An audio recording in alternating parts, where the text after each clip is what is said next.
So what is going on, guys, and welcome to a new video on the 8 reasons why Cristian Bale's Batman was awesome. Number 8. Turned down Batman vs Superman. All the money in the world, that's what they would have paid him. All of it in a big bag. The alleged figure is actually $50 million, which is a stupid amount of money to dress up. Bale steadfastly refused it on the Cape Encounter Schneider decision, where few can deny was smart, if not admittedly from a financial perspective. Batman vs Superman wasn't great, and even if it had been good, it still would have compromised a neat and tidy way with which Nolan ended the Dark Knight trilogy. Number 7. Crazy method acting. As evidenced by the fact he does awful things to his body should be apparent, Cristian Bale subscribed to the crazy approach to acting, and that certainly bled into the Batman. Of course, some things came across as silly anecdotes, like his trailer being under Bruce Wayne's name. What's that all about? But looking at the production of the trilogy, there's a real sense he was going all out. Aside from some of the other elements we will cover on this list, this case stands out as a moment you'd think wouldn't require that much method for the scene, where Bruce wakes up following exposure to the fear toxin. Bale actually fell asleep on the set to recreate the character's grogginess,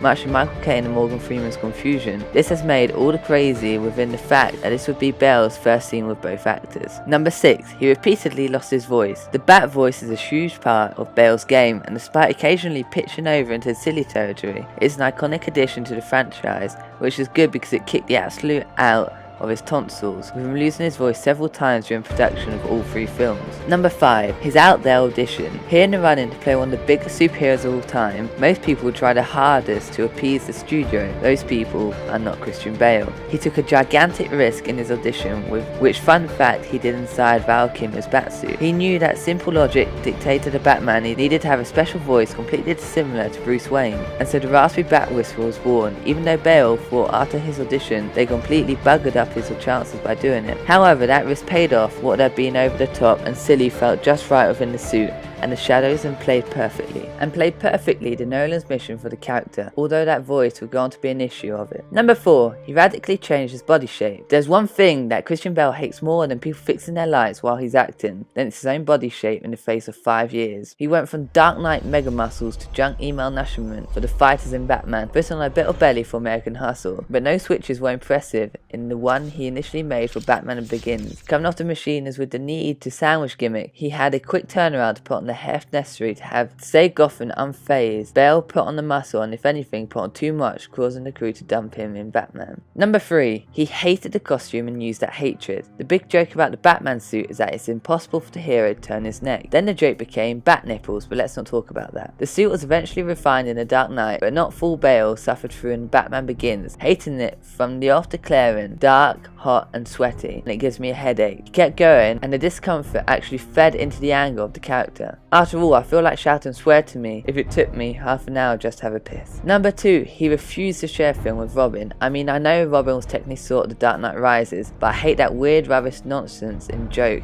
and you should too. He was coming Batman, but his first name is Robin, but Bale made it clear that the boy wonder would never get closer to Nolan's trilogy than that whilst he was around. The star was evidently thought that Dick Grayson was bat poison, and actually stated that he would refuse to don the cape again if Robin had made a big part of The Dark Knight Rises. The memories of Chris O'Donnell still fresh in our minds. That, Mr. Bale, we thank you. Number 1. He kept his accent to promote the films. Cristian Bale, Tom Hardy, there seems to be a trend amongst scarier of Hollywood's actors. You're never quite sure what voice is going to come out of their mouths. After all, Bale is Welsh and often talks like a Cockney, but when he's promoting Batman films and chewing out technician, he speaks in an American accent. That's a bit unsettling, but also shows a startling level of commitment, not just to his character but also to the production. After all, for the very casual film goers, seeing an all-American superhero speak like a Brit off camera might have an adverse effect of marketing. He's an all-round pro until you mess up his shot and he'll kill you. And that's the list. If you enjoyed, please smash that like button, subscribe for new weekly videos, and have a great day.